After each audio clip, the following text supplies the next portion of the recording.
Some That's people are just, ready. hey, some people got double blessings. Hey, we don't mind if you share. We don't mind.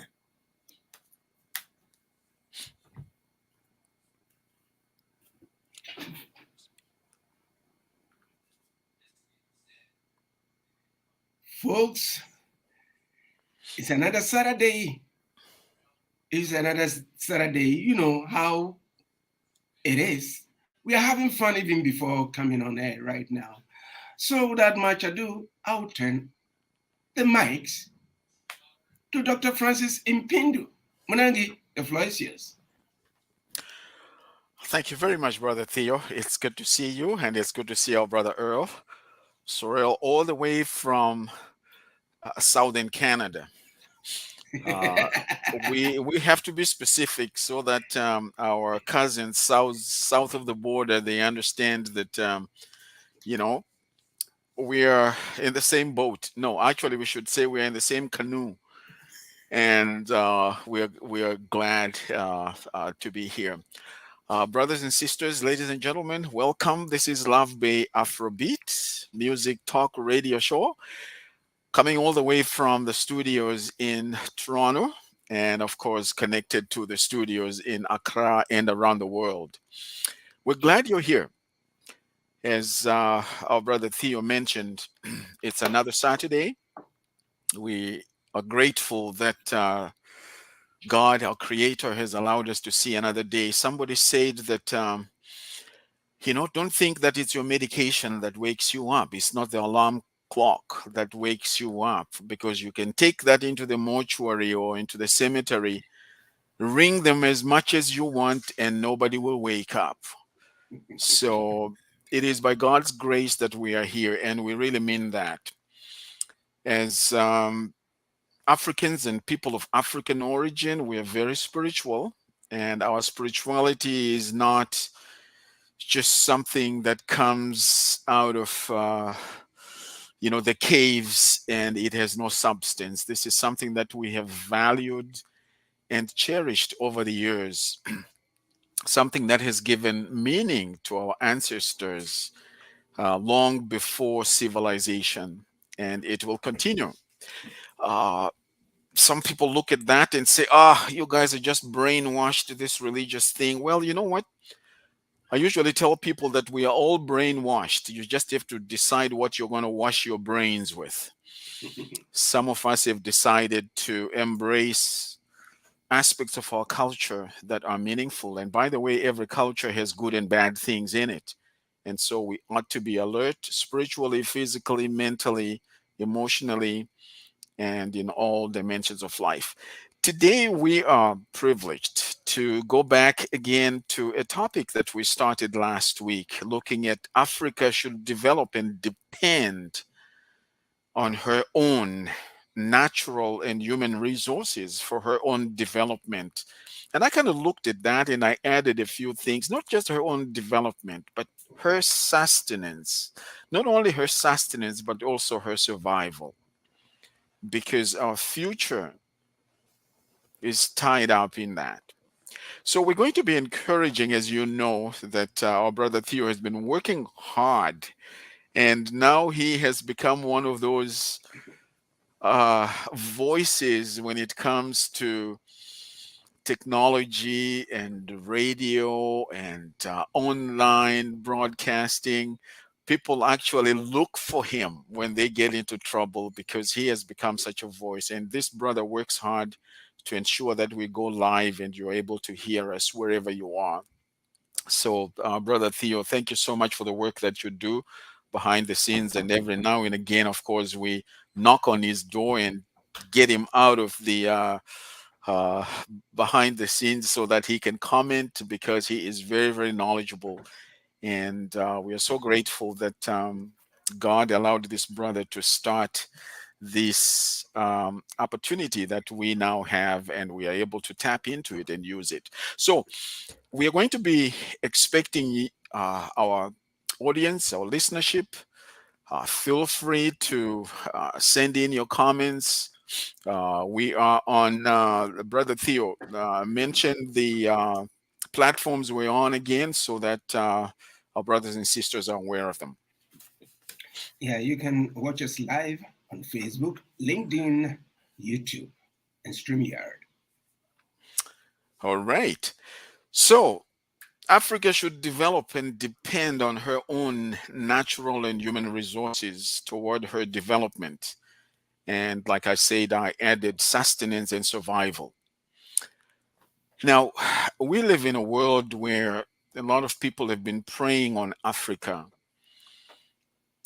for various reasons, because of greed, because of selfishness, because of our own ignorance. Sometimes we've allowed people to push us around because we didn't know that people were capitalizing on our humility. And now we have come to a place where we're saying we don't want to be proud in our own humility. We don't want false humility. We need to stand up on our own 2 feet and say, you cannot continue to push me around, because over the years we have gained skills, resources, abilities to enable us to actually not just be vocal, but actually do life with other people as well. So, Brother Sorrel is here, or Brother Earl.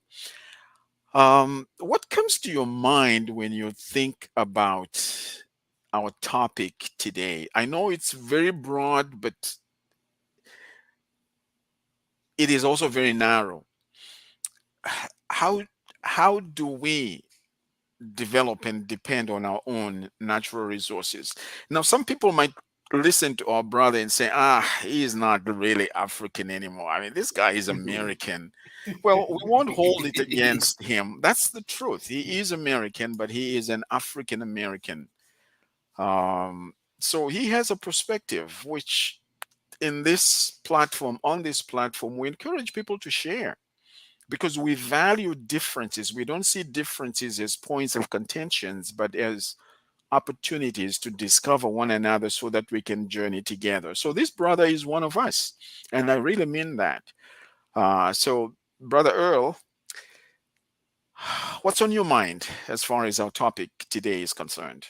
I like the way you express that, because it's important.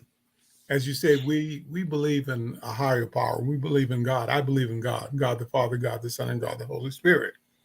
And one of the things, Dr. Francis, as you were speaking, you were talking about people have taken advantage of the African continent coming in. But, from last week and this week, as I thought about what we talked about, here is something that too often people overlook. When we do not understand a culture, we fall short because we don't understand the language. When we don't understand the language, we call people what? Ignorant, backwards. They don't stand on the same level as we do. But once we begin to understand the language, now we can get to understand the culture. We can understand the heritage. But too often, countries or people coming into a place they don't understand, they feel superior. They want you to assimilate to them. They're bringing their culture in. They're putting their demands over on you. It's the same as you were talking about. I was listening to a program earlier on Love Day. These young men were talking about the slave ships and everything else, taking people over. People, we missed the point. We're missing the point. Everyone. That's why I, as you were saying, you're right. I'm more of an American, but where my roots came from. Where are my roots? No matter what, the place, according to the map, where my roots came from, how we left when we came over to this, our ancestors. I want you to think about this in our history book. There are two types of Africans that came over. There were African slaves and there were Negro slaves. They sold them as African slaves and Negro slaves. Why was that? So now let's roll back. The African slaves were marked in their tribes from the different parts of the countries of Africa they were taken from. Think about that.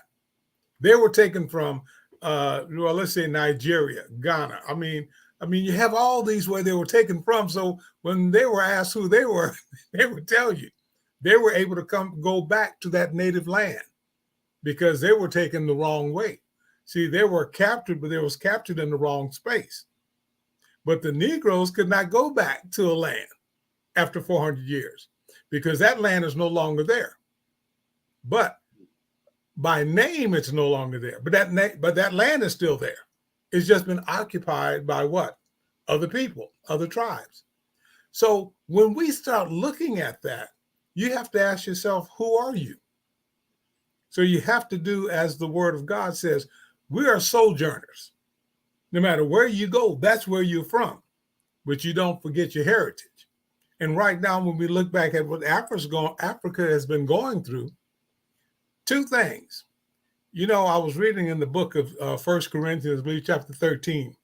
It tells us we can have all the things in the world, but if we don't have charity, we're nothing. You ever notice most of the countries or the different races who come into Africa, the African people open up their arms to them. That's called love. That's called charity. But when they come in, they think that's weakness. When they come in, brotherhood is given to them. But they come in greed.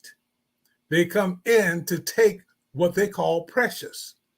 But they miss out on the most important thing. The people.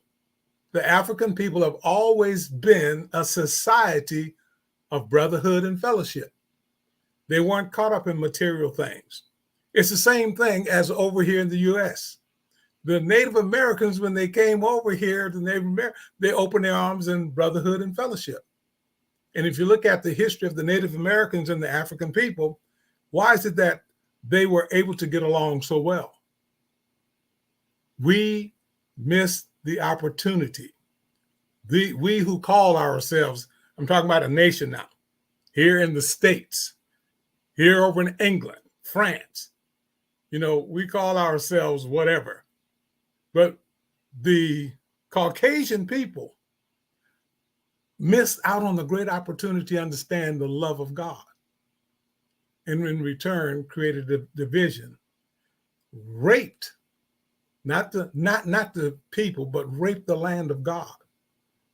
We have so much strife. The land of Africa, no matter how much is taken out, it continues to produce and produce.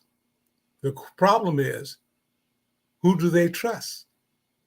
The people of Africa, even though they have all the different countries in Africa, they have the product and resources. Who do they trust? And that's where I'm at, with your question. Who can they trust except those who within their circle until we all reach out? We need to stop being this tribe, that tribe, all the others. We must maintain our separatism. And I'm going to say it like this. If you believe in God, God wants us to be sanctified, which means separate. But he also wants us to integrate. And we integrate through what? Desegregation. See, we have to go and bring the righteousness, the wisdom, the knowledge and understanding of building a nation, a community. And right now, Africa has all of these resources, but the world do not understand. In order to get something from the mother, the milk that the mother gives, you must allow the mother to nurture you, to teach you. And Dr. Francis, I believe I run my course. I'm done. I apologize. Thank you very much, Brother Earl, for those insightful comments. I mean, you are touching on things that are very, very dear to our hearts. You were mentioning the brotherhood, the sisterhood, and the fellowship. In that, we're talking about unity. And this is why over the years, when you started, you actually prefaced all that by saying something that I'd said earlier, that people have preyed on Africa, and through that, divisions were created to separate people so that we start looking at each other negatively and almost like enter into a fighting mode. Because you're different from me, I need to make sure that you don't exist. And I think in that type of an environment, all kinds of negativity have really emerged. And I think even when we look at the African unity, it's supposed to unite everybody, supposed to bring people together because there is power in unity. And unfortunately, because people have preyed on Africa, we have allowed some of those aspects to really divide us. And then you mentioned a word which just got me all excited. You mentioned the word integrate. Integrate. And that is something that many of us we have not yet embraced. Integrating into society has all kinds of benefits. And as long as we are on the outside and we don't see ourselves as part of what is happening, we're not going to participate from the perspective of, listen, I don't have to say something, I have something to say. I am part of this group and I have something to contribute. So, oh man, that is exciting. And then you ask the question, who are you? Who am I? All these are very important because when we seek to understand this whole notion of developing and depending on our own resources, natural resources and human resources toward our own development, our own sustenance, and our own survival, we have to understand who we are. Well, ladies and gentlemen, you're listening to Love Bay Afrobeat music uh, talk radio show, streaming all the way from Toronto in Canada, and of course connected to the studios around the world. And that's why you are with us today. I was just about to mention earlier on that we missed some of our regular panelists. We have our brother JD, who is not able to be with us today. And our brother Dr. Diallo is busy. Family commitments. We understand that his son is getting married, so he's very busy with that. Understandable. And it's wonderful to welcome Miss Cynthia with us today. And it's good to see you, ma'am. Thank you for joining us today. Thank you for Uh, having me. all the way from Milwaukee. Wow, this is very international indeed. So I don't know Wait, what comes to your mind. what, Yes. hold on, All right, sir. hold on. See, Dr. Francis, I love you. You know, you my brother Yes. from another country Yes. because our mother's the same. But I noticed when you introduced Miss Cynthia, you didn't go all that southern this and southern that and Milwaukee. Hey, look. All I'm gonna say is that, Lord, when will, as Bernie Mac say, when will they get together? Look, that was a senior moment. That was a senior moment. I apologize. You know, when you're in the 70s, your mind. I apologize. Most embarrassing. That's a senior moment. It's great to see you, Earl Sorrell, and I really love the aspects that you brought in about just looking at things from the creators and creative aspect of what the original intent of creation was, and still will be. Because I think for as long as we have conversations and discussions that remove that from the solution, then our problems remain solved at a symptomatic level and not at a root level. Because when we look at how creation was well endowed with all sorts of natural resources, and each region and each hemisphere was endowed differently. And we want to intelligently talk about sustainable development goals. When we cannot include the I don't want to call it the God factor, but I want to call it the original intent. When we fail to include that in our conversations, we take away the most sovereign things and the most important elements that actually bring about sustainability.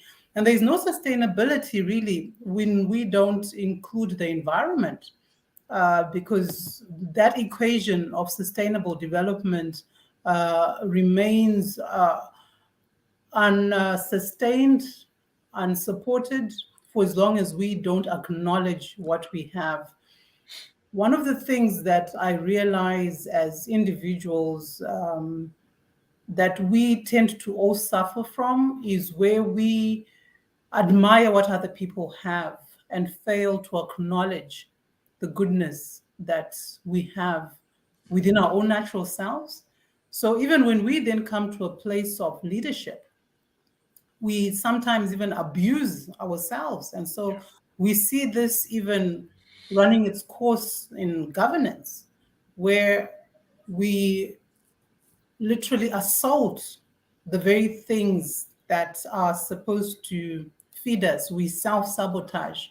So the points that you brought up there were very significant, because when we look at Africa, this is a continent endowed with immense natural and human resources, as well as great cultural, ecological, and economic diversity. And sadly, it remains underdeveloped. So just to think that many African nations are still suffering from military dictatorships, corruption, civil unrest, and war, underdevelopment, and deep poverty, it's a very, very sad paradox, because we are failing to yield the expected results. And I believe that stewardship is key. To whom much is given, much is required. But does Africa even know what it's been given? Do her leaders even acknowledge what they have? The actual human resources, when we look at illicit flows, we're not just talking about the mineral wealth or the financial flows that are going out, but just the drain of the continent of its resources, the drain of that brain factor, because we're failing to acknowledge it, harness it, nurture it, accommodate it. So we have a wonderful young people going out into all parts of the world and doing amazing things, coming up with innovations that are growing other economies. Yet in their own communities and nations, they're not acknowledged, they're not supported, they're not given the environment for them to prosper. If anything, political bigwigs feel that they need to come behind them and brand them as theirs. So those mindset shifts are critical. And how do we start? It all starts from the individual person. And the individual person is influenced by the family. The family institution is under threat, which is why I like the fact that you're grieved that we're in separate locations, because yes, it is very important that the family is within one space and being able to make decisions together, to grow together, to groom one another, to be a support structure, the fathers and the mothers being the gatekeepers for not only information and knowledge, but just bringing in that security factor for the children and helping them to appreciate what Africanhood means, regardless of which part of the world they're living. So these are some of my thoughts, gentlemen. And it's good to see our wonderful producer, Sir Theo. Thank you so much for having us on the show every Saturday. Thank you for making this happening. Over to you, Dr. Francis. Thank you very much, Miss Cynthia, for those insightful comments. I think you're absolutely right in making reference to a new type of thinking, a new type of mindset. A new mindset is needed really to shift things around. We cannot continue the way we've been doing things over the last few years and continue somehow to expect different results. That's not going to happen. We really need to turn the ship, turn the canoe. And there are some people who have been in the canoe for too long. We need to take them and leave them on the shore and pick up a new group of people who would be able to lead us across to discover our own continent in ways that will make us richer. And that's not going to happen by chance. We have to be intentional about that. And your comment about starting with the individual is powerful. It starts with the individual, but you're putting that individual within a family, which is beautiful, madam, because the individual does not exist in a vacuum. They exist within a family. And if this family, as we have seen, is under attack and people are trying to change and redefine what family is. Now, listen, we are committed to the dignity and respect and rights of everybody. Everybody has a right to be human. But we also need to understand that individuals have convictions and values and principles and norms that govern their own behaviors. And so, complicated as it becomes in terms of how does an individual impact the family and how does the family impact the community and the community impacts the nation, those are just the realities of relationships. And I think we really need to be serious about this. And I think maybe brother Theo, that's another topic that we need to take note of: the family within the African continent, because the family is under attack. We live in a society that is heavily influenced by colonization, which focuses on individualism. It's me, myself, and I, my space, my Facebook, iPhone, iPad, I. And we are saying we need to look at the community, we need to see beyond ourselves. I was talking to a group of young people the other day, and I said that you have to be very, very careful that you don't become the only voice you listen to, because then you become very dangerous.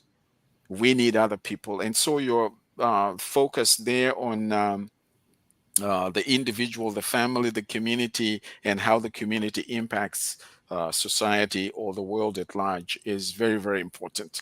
And I think, Brother Theo, another topic that we need to get into, I know this now becomes more like, topics that we're lining up for next time, because there will be next time and all these topics. We really need to look at African spirituality. We're not talking religions here. We're talking African spirituality. That's something that impacts how we live. It has given us a worldview. We find meaning. The traumatic experiences Africans have experienced over the years, including our brothers in other parts of the world, indigenous people, say in Canada, the US, and Australia, and all that, they have found meaning through spirituality. And isn't it sad that the very same people, if I may use this phrase, who brought the gospel to Africa and around the world, these are the same people who are kicking God out of their systems and out of their universities, out of life? Don't mention him. And I'm saying to myself, what has happened to development and progressions? And something is happening, and we can no longer continue to allow somebody to dictate on other people what needs to happen. And I think this would be a very, very interesting dialogue. I see our brother Earl is raring to say something. I just want to say this, because I need you to stay where you are. I want to say this. You did say they brought religion to the people. Religion. Religion is a man-made process of how to bring the gospel. But the gospel is spiritual. So religion and spiritual don't go together. Religion is man-made, spiritual is God-made. So I just, that's biblical. The carnal mind is religion. See, the carnal mind cannot understand the spiritual because the spiritual comes from a higher power. And as before you even got here, this is what I was writing, listening to Sister Cynthia. She made something that we overlook. Earlier, you were talking about the process of how too often we try to get people to understand, but sometimes to be able to bring God into something, it's hard for their understanding. Isn't that scripture? She hit the nail on the head. This is where too many people, they want to come in and tell you, well, this is what he said, and this is what we want. God said this, but this is what we want. Well, you're not dealing. Jesus, when he came, he used what? Parables, because man's carnal mind could not understand godly, heavenly things. So he had to take God, the earth, and use what was going on in their lives for them to understand.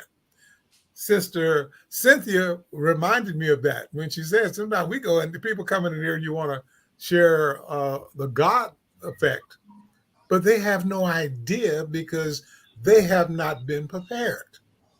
Paul, the Apostle Paul, when he went into the Gentiles who were not God's people, Paul went into them, not just preaching the gospel. He had to first live among them to understand them, to show them a better way without being Lord over them.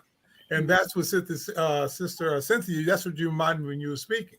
Too often, people want to lord over them, but Dr. Francis, you said it best. The same people who bought religion that included the gospel are the same people who are kicking the gospel out, but they're keeping religion in. And with that being said, I yield back to you, Dr. Francis. Brother Earl, I was just about to say you are really getting me started, but you got us started already, and that is quite a profound connection you've made from what our sister Miss Cynthia mentioned earlier, because I think Africa, as our sister mentioned, has been entrusted with so many resources, human and natural. And the fact that people have been preying on Africa, it has made these resources sound like they're foreign because we generally don't even look at that. And this is why you have, to this day, other nationalities or other races, maybe, let me not even say races, other tribes, be it European, Asian, whatever. They have come to Africa to exploit those resources. And as I said earlier, sometimes it's simply because we are not even aware of all these blessings we have received ourselves. So other people who have seen that have come to temper, to take, to take advantage of those resources because it seems like we are not even aware of the value ourselves. And I think even today, when we look at the market value of certain minerals, other people have been dictating the value, even though some of us in Africa actually own the majority of those minerals. Yeah. We've allowed other people to dictate what that value is because we seem to be ignorant of our own resources. And our sister is right.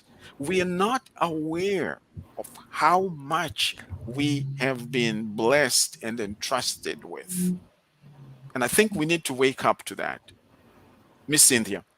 Yes, and you are talking about something which is really relevant. I think in the last 10 years or 15 years, for example, in Zimbabwe, and especially in large parts of Southern Africa, discussions around beneficiation have been going on and on and on because their natural resources are being exploited.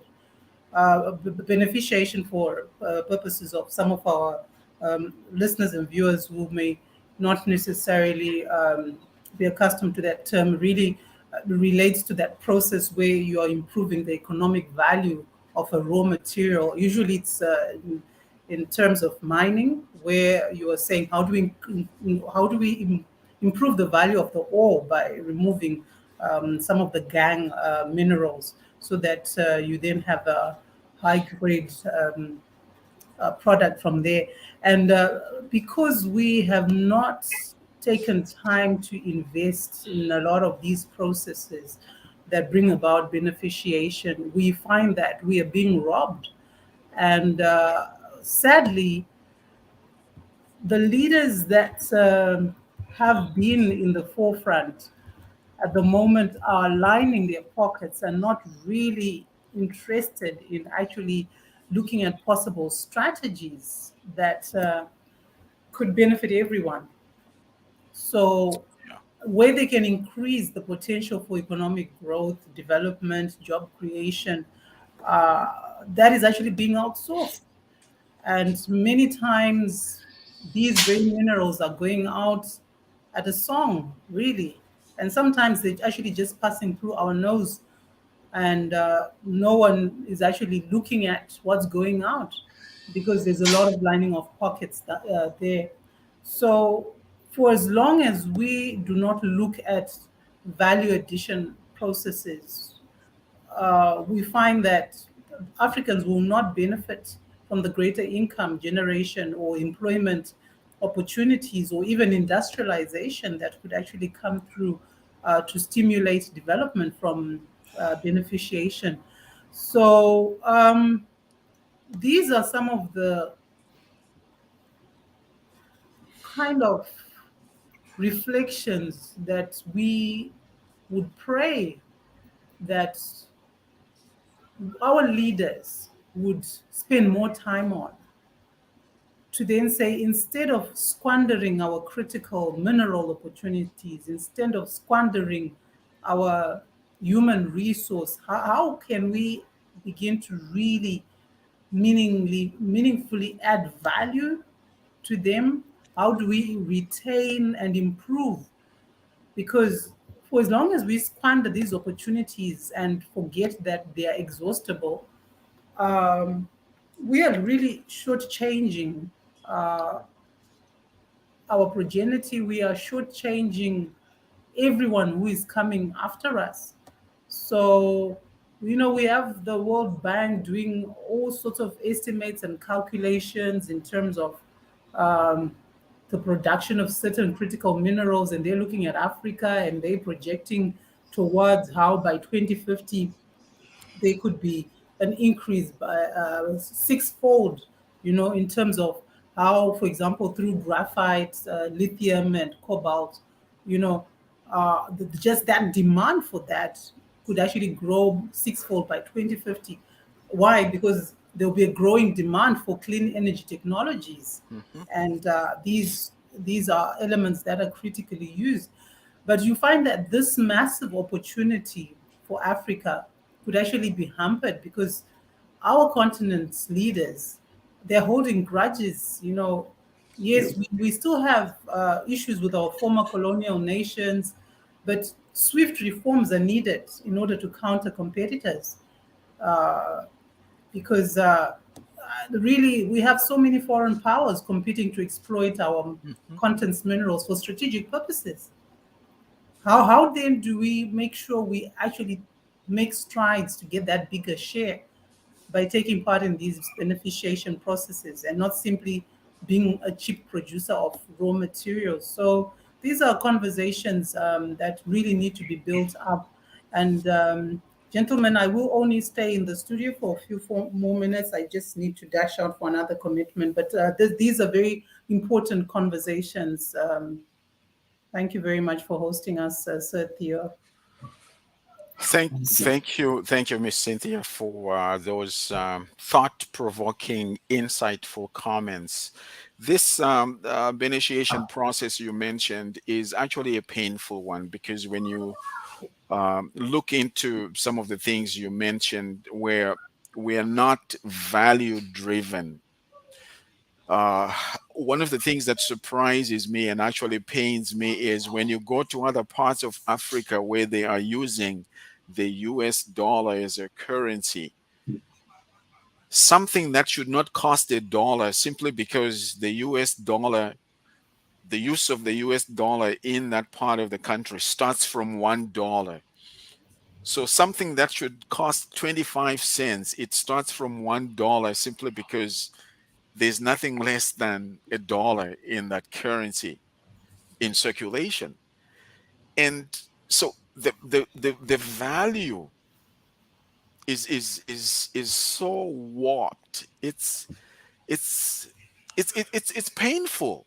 It's painful. Something that should not cost that much. Well, this is where they start from. So, oh, for $1, and you're like $1 for this.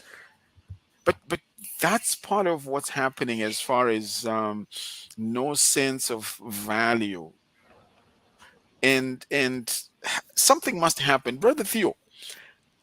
What's going through your mind in response to some of these comments our sister and our brother Earl Don't has start. mentioned? Thank you, Dr. Francis. Very interesting submissions indeed. And these are some of the topics that we need to be bringing it out there for all of us to sort of start thinking about. For starters, last week when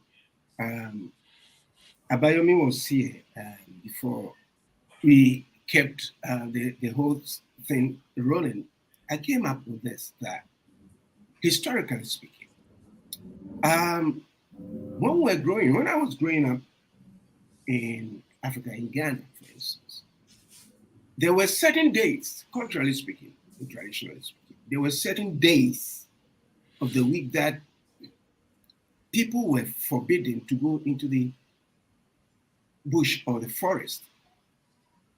Why? The whys were not sort of explained to us as we grew up. But then when we sat back after growing up, we said, why is it that they told us not to go into the bush or into the fire to pick up this, that on certain days?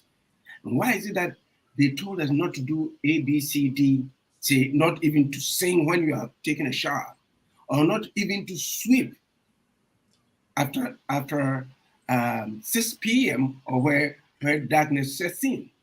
There were certain things that they were trying to tell us. Let me go back to the forest kind of issue.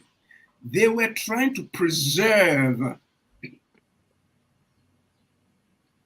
what was in the forest or the forest itself, because that was what they depended on. If you go out there to chop everything down, what do you have? You have nothing. But they had to depend, they had to cook. If you have to cook, you have to use the charcoal. They use the traditional means of coming up with the charcoal. If you have to go and kill all the animals in there, if you have to go and do that, what are you going to survive on? So that was one step. They were telling us that it was good to preserve what you have. But then, in modern times, we don't care. We are chopping things left, right, and center. Africa is being, exploited. Now is the second phase of the Berlin Conference. Because of the tragedy in Eastern Europe, if I can put it that way, all eyes are set on Africa. But African leaders are becoming wiser. If you listen to the commentary and the submissions of the new Kenyan president, William Ruto, and also Paul Kagame, well, he's been there all the time. They are the people who are speaking up. Because William Ruto is saying that even for Africans to belong to the IMF, we need a new financial infrastructure. We need it. If you want everybody to contribute, Kenya paying their fair share, Ghana paying their fair share, Zimbabwe, whatever you paying their fair share, paying the same taxes, then we can go there and say, you know what, I need this for development. But today, as it is, IMF comes to you. The IMF is not independent. It's a structure that has been set up by the West to exploit. Name me one country on the face of the earth that the IMF has gone out there and made the country so heavenly. Everything is kosher. Name me one. There's none. So to go back to where our ancestors were telling us, that is exactly what we have to do. Presently in Toronto, I'm very saddened to say, I'm very sad to say this. There are a lot of young Africans coming, although I don't know who is telling them that Canada is a heaven or the Western countries are, so plastered with gold and honey and milk and all those kind of stuff. In Toronto, as we speak right now, there's the influx of refugee seeking or asylum seeking young Africans. They are sleeping in the streets. In the streets as we speak. In the streets as we speak. Hundreds of them. Nobody cares. Because this is where we are. We have to protect what we have by insisting on our governments to say enough is enough. Don't go out there. There's no green pastures out there. Green pastures, you can grow your green pastures where you are. If government policies are targeted towards the youth, because we cannot play with the youthful nature of how Africa is. Because we are in the envy of the whole world. Thank you. We have the youngest human resource that anybody can find. The youngest continent right now, as we speak. So something has got to give. I was reading something this morning before we came on air, that the EU is trying as much as possible to make available ships for the young Africans, for the young people who are migrating from Africa to the shores of Europe. They are making available that. No, they are not doing that to save the lives of those young people. Because the moment you bring the ships to rescue these people, the word will go out there that, hey, even if you go there, they are going to rescue you, because we have so many African migrants who perished just recently. Young people who will be taken over, who are the source of our development. Right? Now, like what Sister Cynthia said, where is our leadership? Where is the African Union? Where are the policies? Because now, in Zimbabwe, my understanding is, Sister Cynthia, you may correct me, Dr. Francis, that the government has come up with a bill or a law that forbids medical personnel, people in the medical field, to be recruited to go outside. I applaud that.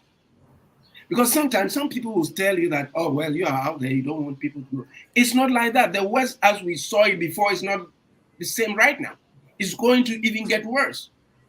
In a city where we live right now, in Toronto or in Canada or in so many parts of Canada right now, young people are coming in. There's a program, PSW, personal support assistantships and stuff like that. People are now. Some private companies that are taking advantage of the fact that young people want to leave their continents or Africa. Now I'm speaking in terms of Africa. Yes, that's what is dear to me. They're charging almost $20,000 for a 6-month course. What are they? And these are young people who can stay there. And not that when they finish, they can even stay here. When you finish, you go. Or even if we need you, we'll give you the paperwork to stay here. Brain drain. It has started there. During the pandemic, young African students who were here, studying, some of them had to go and volunteer in hospitals. Today, they've given them what? Permanent resident status to stay. They could have gone back to develop the countries. So everything is being put out there that, hey, this place is plastered with honey and gold and stuff like that. But then my whole thing, to go back to what Sister Cynthia said, who are we? What are we doing? Are we protecting the younger generation? I'm not even talking about in terms of the mineral resources. Somebody said, and I concur with that person, that God loves Africa so much so that He gave Africa everything. Kwame Nkrumah said, Africa is not poor, but Africans are rather the poor ones. Why has it come to that? I posted a picture of some of the patriots, Haile Selassie, Kenyatta, a whole lot of all those patriots. They used to have summits every month. It's either in Kenya, in Ghana, and they were collaborating as to how they can move the continent forward. But today, what do we see? Me, myself, and my friends, my family, whether they are qualified or not, they have to be in my government. Corruption. People staying in power for 40 years, as if they are the only people. Our culture is under attack, and we have to make sure that we stop it. We have to be vocal. Every race is giving us the punching bag. We don't fight back. So everybody thinks that we are soft because of how we opened our doors and we do so many things for so many people. That advantage has been taken. But we have to fight back and say, enough is enough. I will always say this. George Floyd died. And he said, before he died, he said, I can't breathe. And yet that translated to the fact that he was telling us that I'm going, but I'm giving you the breath of life. Fight. Protect what you have. Because if you don't protect it, nobody's going to protect it for us. We have corrupt, insensitive leaders in Africa right now. The younger ones are coming up because you can see that in Mali. Not that I condone military dictatorship. No, whatever dictatorship means, right? Not that I condone that. In Mali, in Central Africa, in Burkina Faso, in Niger, we have seen young African leaders, and then young Africans are also starting to speak up as to where the continent should go. Of course, we have our brothers and sisters also going back to Africa to invest because that's where they belong. That's where the umbilical cord that brought them is buried. Yeah. So the door of no return should be a door of return. We go back, we protect what we have, we go back into our traditional ways. If we have to mix so-called Western governance sort of structures, sure, so be it, but we have to develop something that we can call our own. I rest there. So I'll just quickly chime in just to confirm so that I can also quickly dash out and say, yes, it is true. Yet it's also sad that Zimbabwe is indeed pushing, the government is planning to enact a law that will criminalize the recruitment of nurses and doctors by foreign nationals. This was actually at the launch of the National Plan of Action Against the Trafficking of Persons, which was recently released, and they're actually making it a crime against humanity.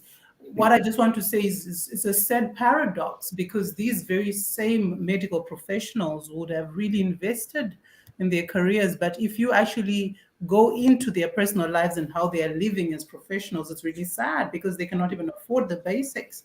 It's not because they want to leave the country. It's sad, really, because they are torn in between. They got trained because they want to serve the people, but their own personal lives are at risk. So I think we really need to have consultative processes where we are saying, okay, so we're going to ban them from going elsewhere where they can live better lives for themselves. Yes, that would benefit the country, but how are we also taking care of them? So I think those are still conversations that will need to be had. So gentlemen, at this point, I'll allow you to release me from the studio and wrap up in the last few minutes. Thank you, Dr. Francis, for hosting us so well, and Brother Theo, and oh yes, Brother Earl Sorrell. You definitely fire us up. I'll leave you having that conversation. Thank you so much. Thank you very much, Miss Cynthia. We appreciate that, and enjoy the rest of your day. And actually, our Brother Earl, I stand corrected. She is in southern Canada as well. Now, wait. You know this is Brother Theo. You notice he waited till she got off. No. Okay, I understand. Hey, look, Southern Canada, yeah. wait, hey, Brother Theo, and we asked the question why we can't get along. Okay. Hey, you know what, brother? It's good to have you on the team.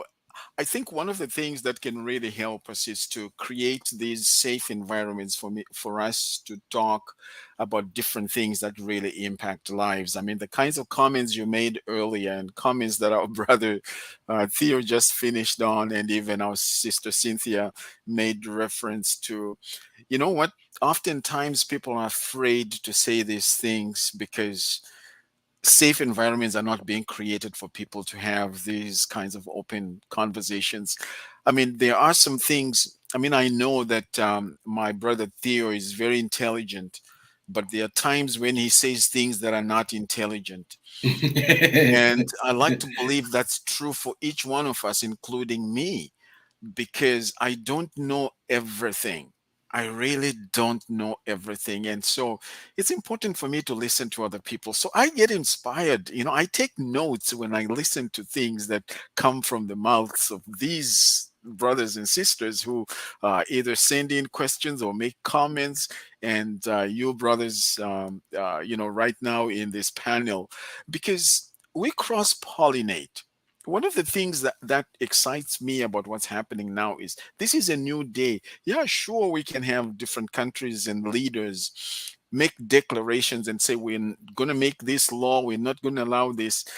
I liked what Bishop T.D. Jakes he was talking about this within a context of a sermon, something that I came across. I mean, there are there are some things. Do I agree with Bishop T.D. Jakes in everything? No. Do I agree with everything Theo says? No. Do I agree with everything our brother Earl says? No. Do I agree with everything my wife says? No. So that's just the Oh, reality. But watch he your mouth. says he said but he said something very profound, and I picked it up and I said to myself, this is amazing, and it is so true historically. He said, any oppressed people or individual oppressed over a period of time will one day seek emancipation. You can oppress them for so long. And as long as they have the mind, they will at some point say enough is enough. And I know that in Africa right now, we have leaders who think that they are not going anywhere until the day they die. That is a big lie because there's a group of young people who are emerging, who are saying enough is enough. Think about our future. You are here for a season, but the country will be there beyond yourself and your family and your name. So, what are we doing in preparation for those yet to come? And I think if our leaders would embrace that mindset, that goes beyond short term gains and just looking at what's before us, what immediate gains, what can I get now, and this immediate gratification. If we move out of that and look into the future, and this is why you find nations or countries that have succeeded have looked beyond. They have looked into the distant and planned for it. As you have heard, failure to plan is planning to fail. If you don't have a game plan, if you don't know where you're going, how will you know you've arrived? So I think for us as Africans and people of African descent, we are saying, let's come together to continue these conversations so that we can move forward, plan for the future. Because what we're doing now is really laying a foundation for future. And so, oh my goodness, I'm looking at the time here, and I realize that we are just getting started, but we're gonna stick on just for a little while today, because the things we're talking about, yes, we don't have all the time to process and talk about them, but they are worth dwelling on, and we'll definitely come back and continue to have these conversations. So again, you're listening to Love Bay Afrobeat Music Talk Radio Show, all the way from the studios in Toronto, Canada. And we have listenership around the world. And so please feel free to connect with us, Facebook, StreamYard, LinkedIn. We are here. We are here so that we can continue to cross pollinate, because this is a new day. This is a new day. Brother Earl, what are some of the things you're thinking on now as we come toward the end of our program today? Man, I'm so full right now listening to you, Dr. Francis, Brother Theo, and Sister Cynthia. The key to everything is what you just said, Dr. Francis. We don't know everything. There's a time when we all need to be like in the crab pot, pull someone back down because they don't know, because they're going to go out and get killed. They're going to go out and get destroyed. And what I mean by being killed, I'm not talking about dying. I'm talking about the destruction of the mind. Too often people get out into the world, and when they get out there, they are destroyed. They lose the self-esteem. They lose the identity that they once thought they had because they thought they knew something. We listen to the older people around here. When I was younger, we used to hear this old saying, "You're running around here with your nose all snotty. You need to sit down and ask somebody." See, too often we think we know when we're young. We don't listen to, as what Theo was saying, we don't listen to the elders who said for generations upon generations, don't go out in the jungle, don't go out in the woods, don't go swimming at a certain time, don't take a bath here, don't sing in the shower. A lot of people don't understand. Sound is a vibration. Sound can do a lot. Water carries a lot. If we understood these things, we don't understand that when we were younger. And where we are today, as Cynthia was speaking, as what Theo said, I was listening. As I said, I got so caught up. But Theo, as Brother Theo said, when do these countries come together? Where is the platform? Well, a while back, when we was on a program last year, I think, we talked about coming together.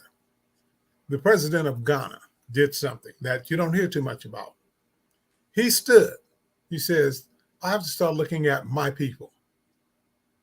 When he told the Swiss and certain people here in the United States, we're not going to be shipping our raw material, the cocoa. We're not going to be shipping it to you, but you can make the money and then send it back to us to sell your product. He cut that back. Yeah. He started looking at the economic value. And here's the point in time, as you were saying, we have good leadership in different places. But when you have it, then you have that outside source, as Brother Theo was saying, who will come in to destroy because they will whisper in that ear, all they need is one. I'll give you $200,000, $300,000, but you got to get him. It's called lobbying or lying. We're going to make you rich, but we're going to help you to make your country poor. But we don't care about the country. We just want the resources. Yeah. And too often when we have good leaders, when they begin to make that change, that positive change, you have someone coming in saying, oh, well, this is our national gross product. We was making money going out. Well, sometimes it takes time to develop to make your own money. You have the resources. And instead of going out to people, too often we want to go out to people to hear what they have to say, as you guys were speaking earlier. Go into people, letting them know you are available for consultation. See, we are available for consultation. Mm-hmm. We don't need you. We don't need to come over here and ask you to listen to us. You need to come over here and present yourself, and we will consult with you. See, too often our countries, African countries, they go over and let other countries consult with them to tell them what they can do, as opposed to saying, we have the resources. You got a nickel, you know that old joke down south and all around. You got a nickel. They're talking about wine. The wine is a resource, but the store had the resource. But we didn't have enough to get the resource in the store. But somebody came up with the idea. Now here goes to show you how simple conversation. Right now, the three of us, we would love to have a shot at Mad Dog MD 2020. You don't have enough. I don't have enough. And Dr. Francis. But all of a sudden, Theo said, Brother Earl, you got a nickel. Brother Francis, you got a dime. Let's put together and buy that wine. How can we come together to buy something to make us feel good for the moment, but we can't incorporate that in to make us feel good for life? And I'm going to say this because as it is written, Brother Francis, Sister Sharenda said it, and Brother Theo just nailed it. I'm going to share this little bit based on both biblical as well as carnal. The religious side, I call that the carnal, and the spiritual side, the biblical. It is stated, I wrote this down, many religions, I'm going to say it like this, many religions, I'm speaking of tribes of other lands, they come in preaching, teaching, and governing their people as well as the people that they were trying to get.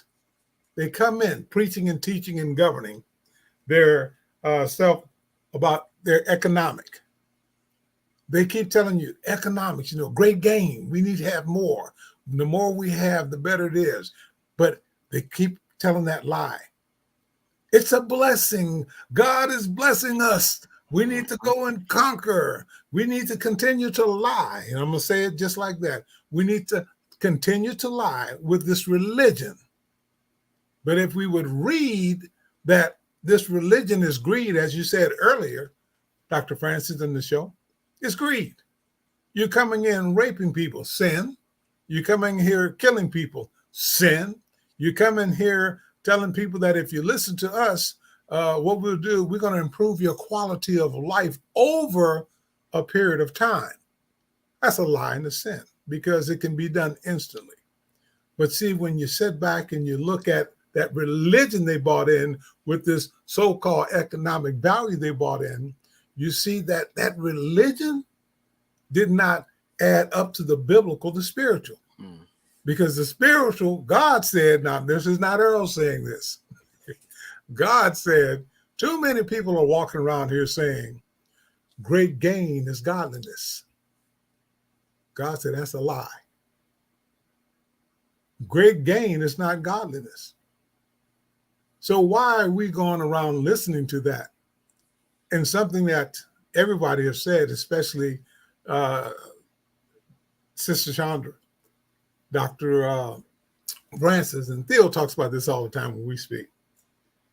Why is it that the African countries, with all of the blessing, as much as the land has been raped and all this has been taken, how does it just keep? You ever notice in these Western countries, they overdo and overdo. They don't have, they keep replenishing, adding fertilizer. Now we know what fertilizer is to this, that, and the other. So we know what that is.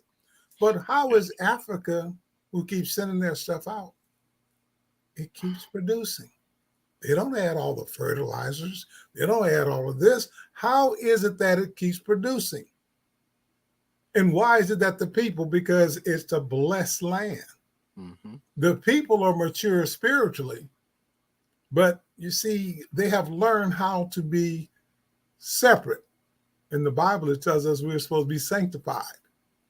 And too often, we don't understand how to get out.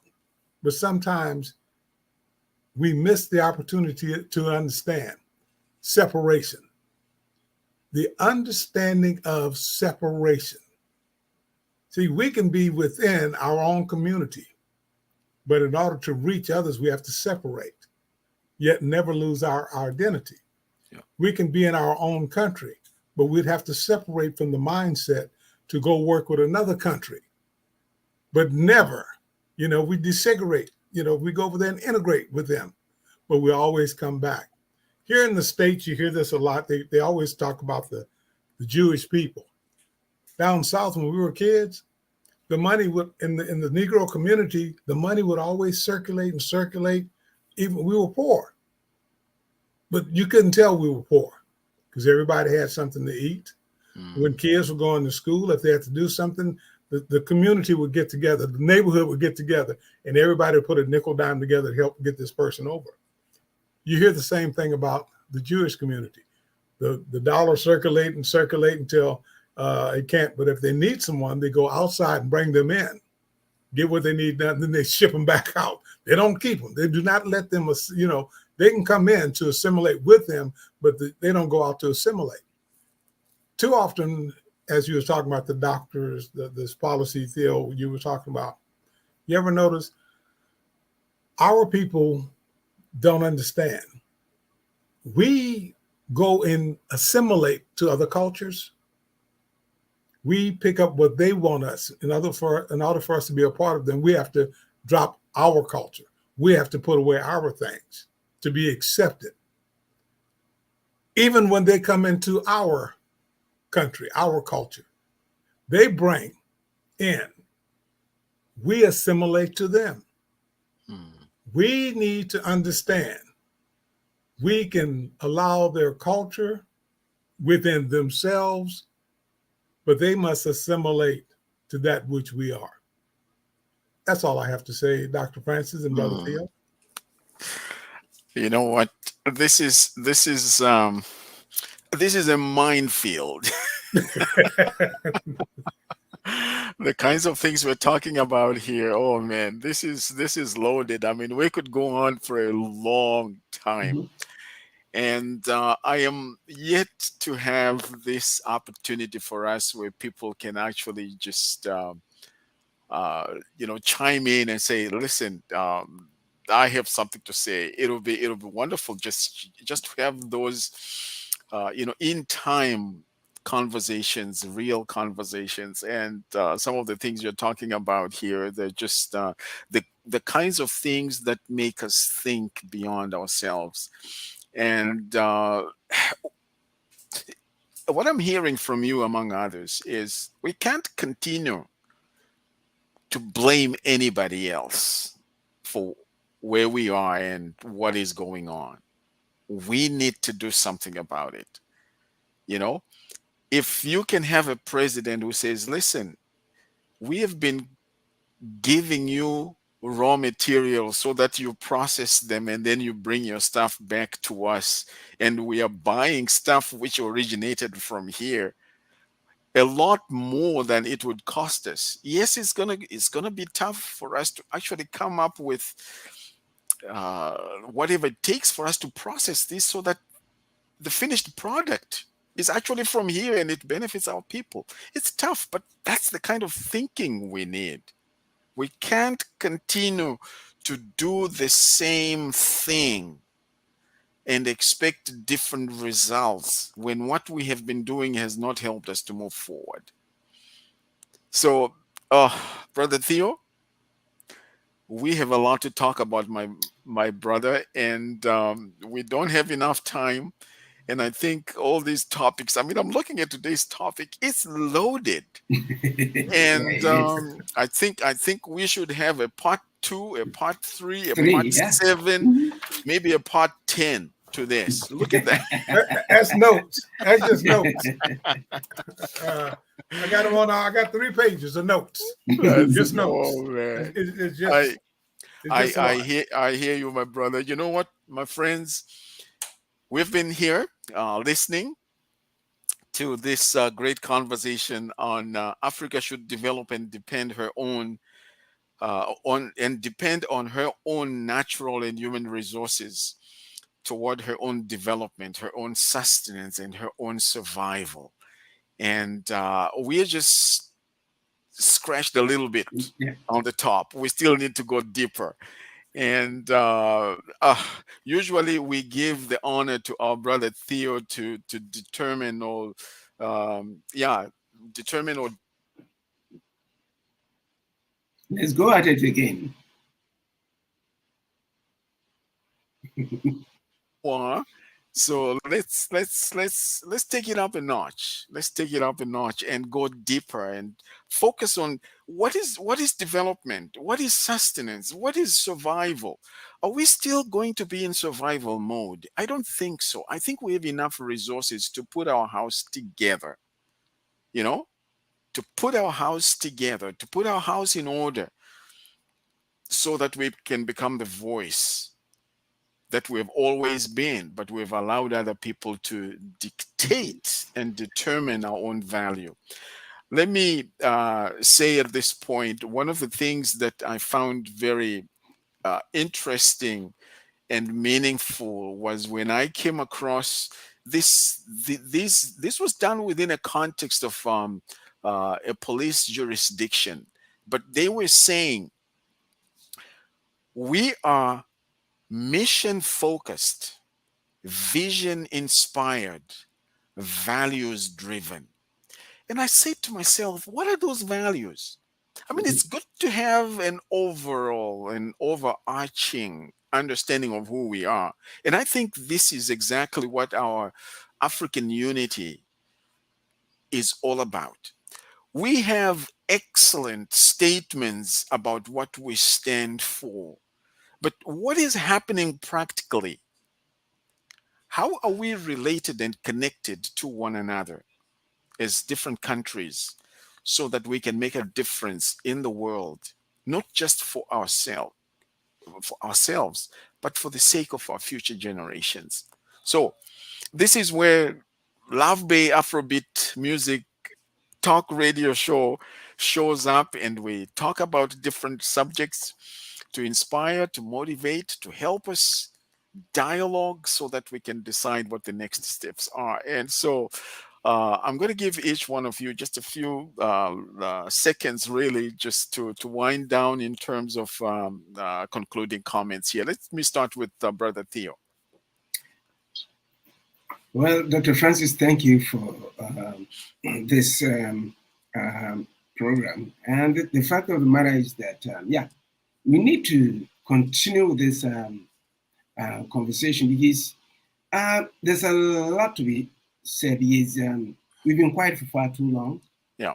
and we cannot afford to be quiet any much longer, because I think the reawakening of the African personality, the youth in Africa. I mean, if you listen to some of these pronouncements by the leaders, some of the leaders in some organizations, be it non-governmental and all those kind of stuff, I think Africans have come to the realization that, you know what, we cannot continue this trajectory any longer. Yeah. So something has got to give, and I thank God for that. And I'm praying for the day where we will say that, you know what, at long last, we are free. Thank you. Thank you, Brother Theo. Over to you, Brother Earl. Concluding comments. You know, all I can say is I'm going to make this, if you can believe it or not, short. I'm just going to take the name of the show and the topic and put it in one perspective. I'm going to say it like this. You've been listening to today's Africa broadcast discussing protecting our human and natural resources for development. The host, Dr. Francis Mpendu, and his distinguished guest. We just want to say thank you to the listening audience, because too often it takes, as they say, a village to raise a child. It also takes a village to make a neighborhood and a community. It takes a village to make a nation. But what's most important is the people within that village who are willing to step up and share their resources. Too often we think our resources is money. But as we say over here in the States, in the lower part of Canada, a mine is a terrible thing to waste, no matter where you are. So if you're listening, if you're truly listening, please hear this. You must take a stand. You must take a stand for a better quality of life, not for yourself, but for those around you, so that you will be able to enjoy that quality within the neighborhood. Dr. Francis. Very well done, Brother Earl. Excellent. Thank you so much. I could not have thought of a better way to bring our program to a close for today, just for today, because there will be next week. And so, again, brothers and sisters, you have been listening to Love Bay Afrobeat Music Talk Radio Show. And we are glad that you have been with us today talking about Africa issues, and saying that Africa should develop and depend on her own natural and human resources toward development, toward sustenance, and toward survival. And we're just so glad that Brother Earl, and of course we had our sister Cynthia, who was here briefly, and the man behind the scenes, our Brother Theo. Thank you so much for being with us today. Until then, keep up the good work, and let's keep on keeping on having dialogues to discover things that will help us to decide what the next steps are. Because, as Samura Machel used to say, a luta continua. The struggle continues. And again, thank you for being with us today. God bless you. You've been listening to Today's Africa on Love Beat Afro Talk Music Radio, the station that shares because we share. Good.